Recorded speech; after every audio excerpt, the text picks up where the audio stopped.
Listones.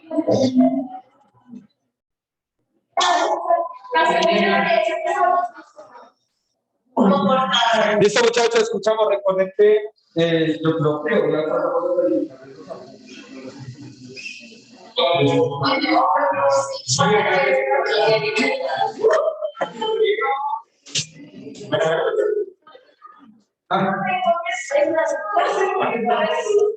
esperen un momentín.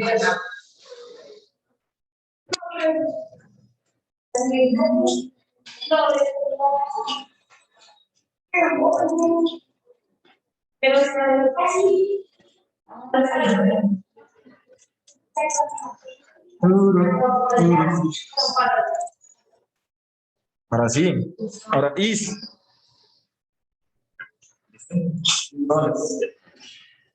Bueno, buenos días.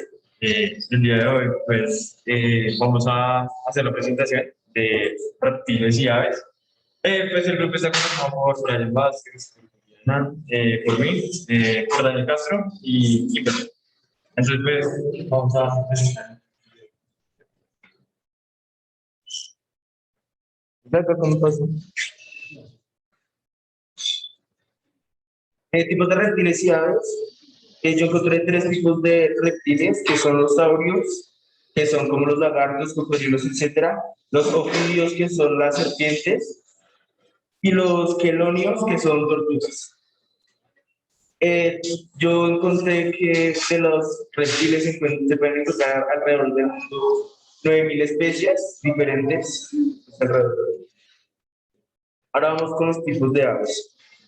El primer tipo de aves son las rapacias. Estas se caracterizan por tener garras grandes y picos afilados. Los pájaros, que estos se identifican por ser pequeñitos y veloces. Las corredoras, estas se identifican por ser grandes y también son veloces, pero son incapaces de volar. Las zancudas son esbeltas desde las patas hasta el pico con cuello largo. Las gallináceas, que son las gallinas, los anseriformes y los enfeliciformes. Y de las de aves se pueden encontrar alrededor del mundo 8.200 especies diferentes.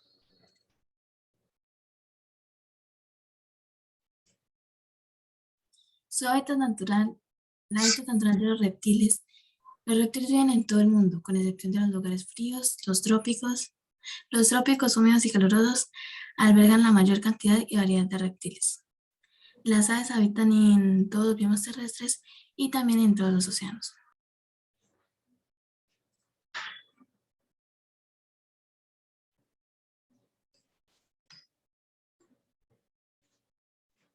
El tipo de comportamiento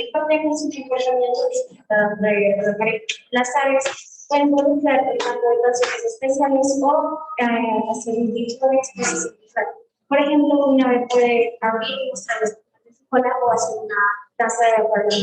Justamente los machos son los que van a cabo este comportamiento y las hembras escogen a su pareja entre los mamíferos. El tipo de comportamiento de reptiles. El macho incluye generalmente la emisión de sonidos característicos o gestos agresivos como morder la cola, la cabeza o las extremidades de la hembra. Este comportamiento previo se requiere para que las hembras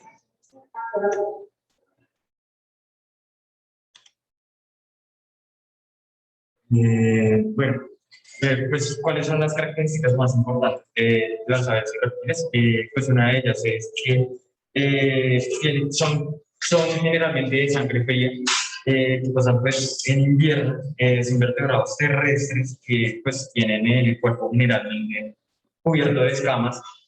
Otra característica muy importante es que tienen sus extremidades cortas y pues el lateral de ellos, preferiblemente tienen una respiración pulmonar cutánea sobre la piel y eso. Pues algo que pues llama la atención de ellos, pues son vertebrados, pues, como lo había mencionado anteriormente, son vertebrados que tienen un par de alas y pues par de patas que, como digo, tienen sus extremidades en los lados laterales de ellos mismos. y que pues ellos tienen una respiración pulmonar cutánea, que en ejemplo pueden ser animales como ovíparos, como en este caso los pájaros, se puede decir así. Entonces, pues tienen una temperatura constante, como digo, que es de la sangre fría, y más o menos pues se manejan. Otra cosa ¿qué tipo de reptiles hay? Es que se clasifican por muchos, o sea, demasiados. En ellos se pueden caracterizar como mamíferos, ovíparos, y bueno, por anfibios también, que son reptiles que se clasifican desde un punto.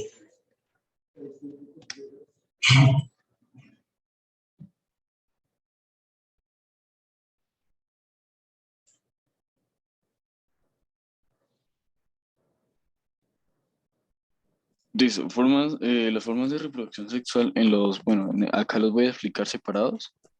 Entonces, bueno, como en la mayoría de los animales, los reptiles se reproducen sexualmente y la fecundación siempre es interna, solo que algunas especies de lagartos y una familia de serpientes se reproducen mediante partenogénesis, creo que se llamaba así, mediante la cual la madre no necesita fecundación para criar. Y bueno, la reproducción sexual de las aves tiene sexos separados y presentan fertilización interna. O sea, machos y hembras deben aparearse para que la reproducción ocurra. El apareamiento generalmente es procedido por un cortejo. En la mayoría de las aves, en la mayoría de las especies, los padres cuidan a los huevos y su eclosión.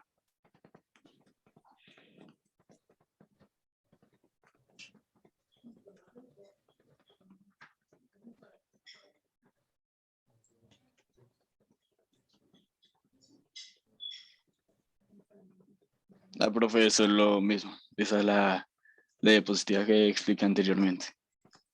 Y ya, muchas gracias, muchachos. Y ya. Eso.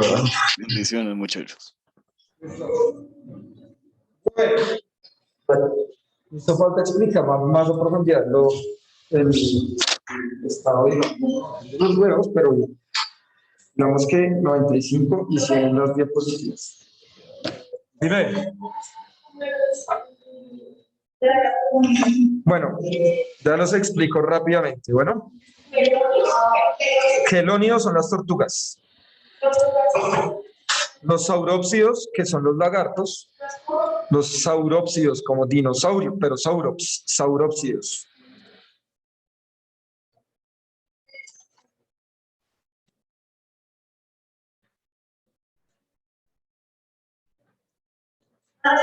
Y los ofídidos, que son las serpientes.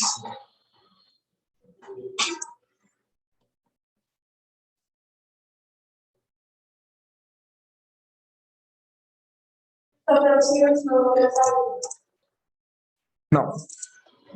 Principalmente serían los reptiles en general, los lagartos en general. Las aves son otro grupo. Digamos que las aves no eran consideradas hace un par de años como reptiles, ¿no? Eran considerados otro grupo aparte. Pero digamos que a medida que se empezaron a hacer estudios genéticos, se dieron cuenta que las aves pues realmente están muy emparentadas y las aves prácticamente, por así decirlo, son dinosaurios. Son los dinosaurios que sobrevivieron, los que más sobrevivieron. Tienen características pues de reptiles. En la época de los dinosaurios pues ya habían muchos dinosaurios como las aves, o sea que habían desarrollado plumas, que habían desarrollado pico y patas. ¿Listo? Entonces, por ejemplo, el ancestro común de todas las aves se llama Archaeopteryx. Se llama el Archaeopteryx. Mírenlo acá. Esta es una representación de este amigo. Y se supone que este ya tenía plumas y pico. ¿Cómo se sabe? Pues por el tipo de fósiles que se ha encontrado del Archaeopteryx. Miren acá, pues la forma es muy parecida a la de un ave. Entonces, digamos que ese tipo de aves, cuando se hacen los estudios genéticos, pues coincidió, bueno, los biólogos que estaban adelantando esos estudios identificaron que pues sí, o sea, pertenece al grupo de reptiles, por eso lo ponemos allí. Pero sí tienen algunas marcadas diferencias con el resto de reptiles. La primera de ellas, digamos que cuando nosotros hablamos ya de vertebrados, vamos a hablar que hay similitudes en los sistemas, sistema circulatorio, sistema reproductor, sistema nervioso, son muy parecidos, pero hay algunas diferencias. Por ejemplo, los humanos, o bueno, los mamíferos en general, ¿cuántas cámaras o espacios tenemos en nuestro corazón? 4. 2 aurículas y 2 ventrículos, ¿sí? En el caso de los reptiles, ellos tienen 2 aurículas, pero el ventrículo, que es el de abajo, no está separado totalmente, ¿sí? Tiene una pequeña cavidad. En el caso de las aves, ya tienen esa división, pero el resto de reptiles no. ¿Listo? Muy bien, Schneider ahí está respondiendo también. Entonces, miremos, los reptiles, pues sus características en general, y ya ahorita hablamos de las características de las aves, van a ser muy sencillas. Tienen escamas, ¿listo? Su piel tiene escamas. Todos los reptiles tienen escamas, que es una gran forma de diferenciar a los anfibios. Si es babosita su piel, ¿sí? Principalmente pues va a ser un anfibio, pero si tiene escamas va a ser un reptil. Bueno, son de sangre fría, ¿listo? ¿Qué quiere decir de sangre fría? Pues que para regular la temperatura del cuerpo necesitan de la temperatura ambiente, tanto del sol como, digamos que los lugares de tierra caliente también. En Bogotá es difícil encontrar la cantidad de reptiles que hay en tierra caliente. ¿Listo? Y sus hábitos principalmente son mixtos, tanto terrestres como acuáticos. ¿Listo? Entonces los reptiles se caracterizan principalmente porque su cuerpo está cubierto por escamas. Ahí están los ejemplos: las tortugas, las culebras, serpientes, los lagartos, etc. Ahí tenemos varios ejemplos. Por ejemplo, el dragón de Komodo. ¿Sí lo han visto? Allá.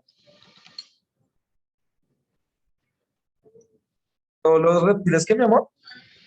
Sí, a medida que van creciendo, ellos van soltando escamas, solo que no todos la liberan igual.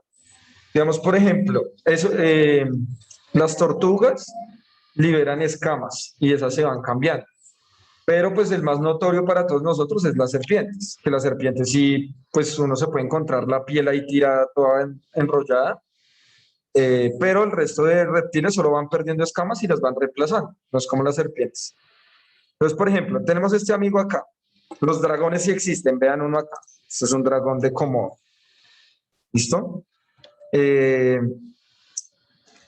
Un mordisco de este amigo puede acarrear, vean, acá está, puede acarrear perder la pierna en este caso, ya que, bueno, tiene veneno, pero también tiene muchas bacterias que hacen que la pierna de una se infecte, ¿sí?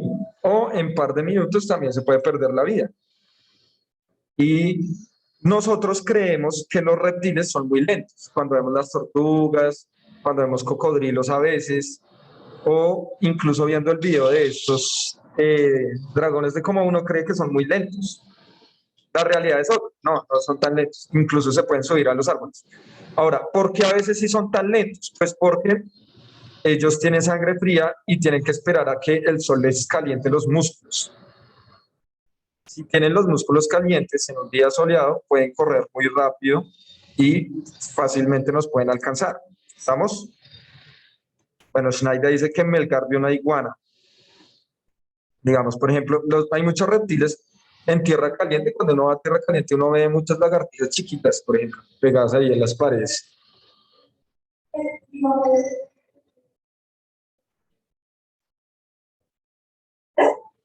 Es muy difícil, la verdad. O sea, dicen que cuando un dragón de Komodo lo muerde a uno, prácticamente uno ya pierde la extremidad por la cantidad de bacterias que tiene. Y el veneno, ¿no? O sea, imagínate pues, pues yo supondría que sí se puede salvar, pero tendría que haber una atención inmediata. Obviamente, tenemos amigos conocidos, ¿cierto? Como los crocodilias, los caimanes también, o babillas, ¿cierto? Yo creo que todos los hemos visto, ¿no? Si alguna vez hemos ido, no sé, a Piscilago, cosas así. Ahí hay cocodrilos. eh, es muy común encontrarlos así, o sea, que están ahí tendidos, como ustedes en el descanso, hinchados, y abren la boca. ¿Por qué abren la boca? Porque a veces cuando pues están bajo el rayo del sol, aumenta mucho la temperatura, entonces tiene que liberar temperatura también. ¿Listo? Entonces por eso lo hacen. Ahora, el grupo habló de algo muy importante que sí pasa muchísimo en los reptiles, más que en otros grupos, y es lo que se llama el cortejo. En los reptiles es muy notorio en formas de reproducción ver cómo sí hay muchas formas de cortejo. Entonces, digamos que cuando hablamos de estos cocodrilos, los cocodrilos, el macho genera un sonido con sus escamas y con el agua para que la hembra pueda ir hasta allá. La mayoría de reptiles, por no decir que todos, incluyendo a las aves, son ovovivíparos. ¿Listo? ¿Qué quiere decir eso? ¿Qué quiere decir que sean ovovivíparos? Bueno, los ovíparos también ponen huevos.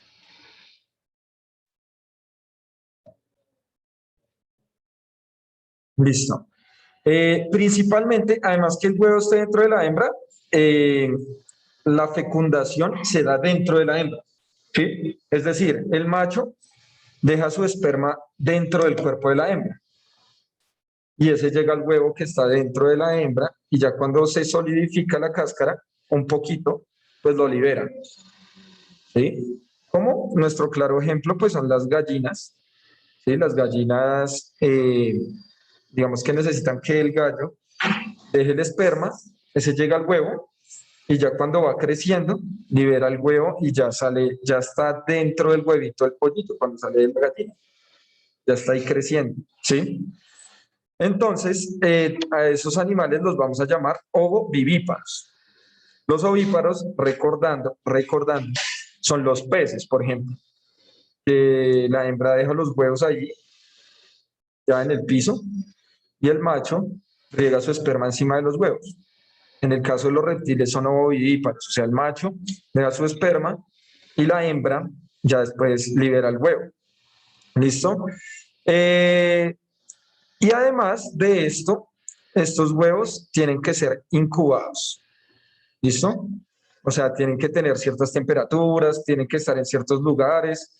Sobre todo, digamos, pasa con las serpientes, pasa con los cocodrilos y con los lagartos en general, con las tortugas tienen que ser incubados, casi siempre lo dejan debajo de la arena.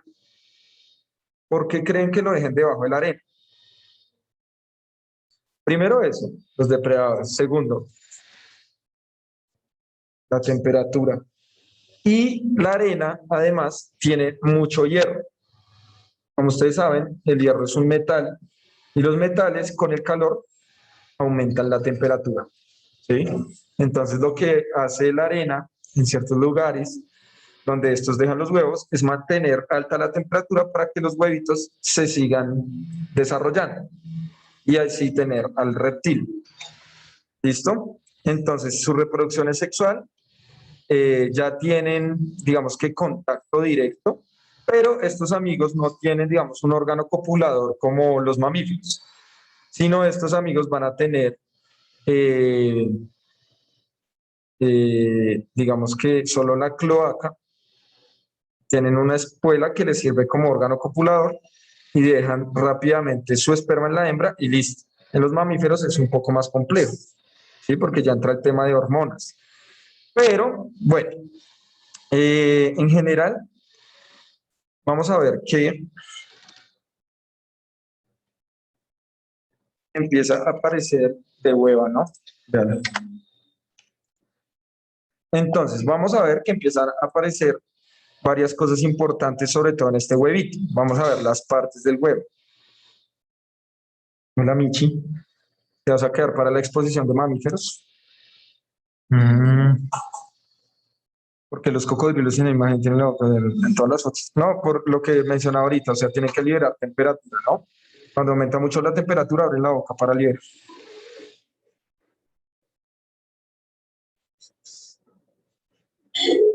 Listo, muchachos. El huevo, tanto en las aves como en los reptiles, va a tener la siguiente estructura.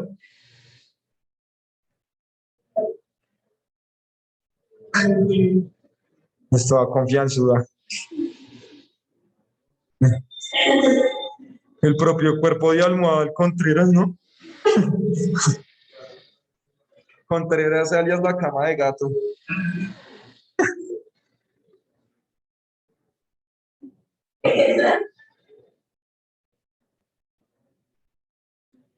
Listo. Entonces, miren acá. Obviamente, lo más fácil que nosotros detectamos de un huevo es la yema y la clara. Lo tenemos re claro. Ah, bueno, y la cáscara. Son las tres partes que tenemos re claras. Si usted no identifica la yema y la clara, mándese a hacer un examen, tal vez, no sé, de daltonismo o alguna cosa, ¿sí? Porque pues su visión no está bien. Pero creo que la mayoría podemos detectar. Vamos a tener un medio lleno de proteínas que conforman la clara, que se llama la albúmen. Son muchas proteínas, o sea, los huevos tienen grandes cantidades de azúcares, grasas, ¿sí? Que van a servir como energía para el polluelo. ¿Listo?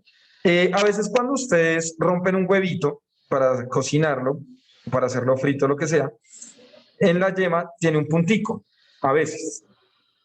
¿Listo? Se llama disco germinal. Cuando este se empieza a volver negro, digamos que a simple vista no se ve. Cuando este se empieza a ver negro, es porque ya entró esperma y está creciendo un pollito. ¿Sí? Ahí ya está creciendo un pollito. ¿Listo? Cuando uno hace el huevo duro, uno lo rompe por la parte más plana y ahí hay una bolsita de aire.